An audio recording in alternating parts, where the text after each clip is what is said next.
Limoje vykusi Kolumbijos kompanijos Leoniza apatinio trikotažo ir maudymosi kostiumėlių šou pradėjo dainininkė iš Peru Mia Mont.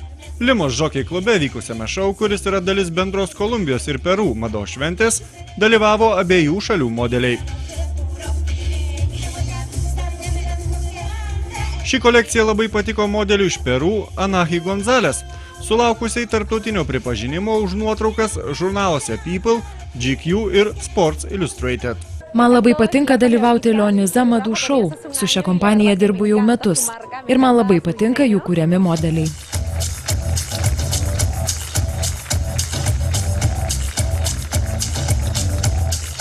Kompanija Leoniza pristatė naują 14-25 metų merginams skirtą kolekciją pavadinimu TQM arba Te quiero mucho. Aš tave myliu. Kolekcijoje dominuoja 5 stiliai, kuriems įtakos turėjo tiek rokas, tiek ir bohema. Tokiu būdu siekiama pritraukti skirtingus gyvenimo būdus gyvenančias bei skirtingus interesus turinčias merginas.